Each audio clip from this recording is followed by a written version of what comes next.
The history and cuisine of Colombia, a small South American country in the most northern part of it, having Panama to its left, Venezuela to its right, Ecuador, Peru, and Brazil to the south of it.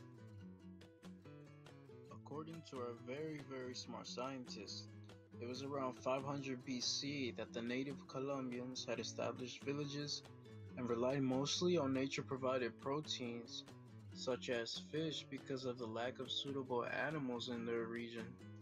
The ancient Colombians focused mostly on agriculture due to the lack of suitable animals.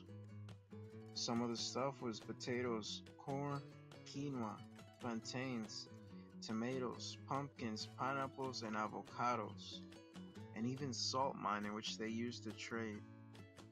During the 1500s, many European countries started coming over to the New World, including South America and Central America, especially Spain, which around that time also made its way down to Colombia, where much changed after that.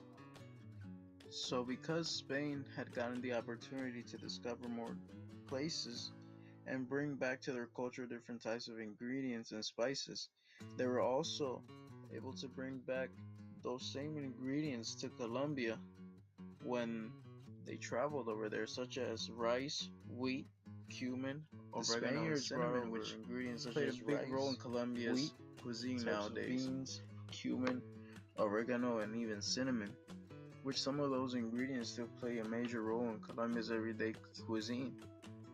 But they were also influenced by the Africans that the Spaniards brought over as well.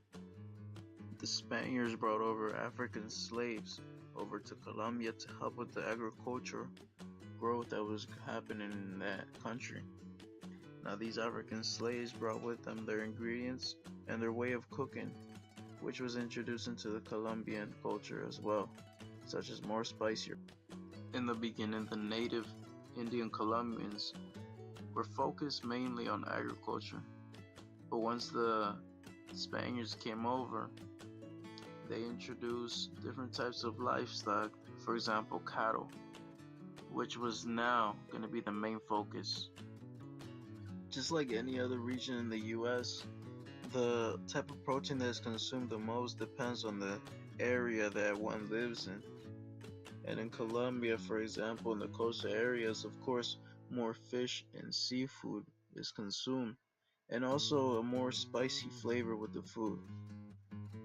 If you go more into the center of Colombia, where there is more farmland and livestock being raised, you're gonna find that the people there eat more chicken, pork, and beef, due to that it is more easier for them to get in that area. 3 regional dishes that the Colombians eat on a very regular basis. 1, ajiaco, which is basically a chicken and potato soup, or an egg soup as well. Hormiga culona, fried large ants, and the third dish, an arepa, which is ground maize dough made into thick round shape, like flat, like almost like a tortilla, and stuffed with your choice of meat or anything pretty much. It could come down to be as basic as just beans inside. In the past, Colombia hasn't really been known for its created using Powtoon.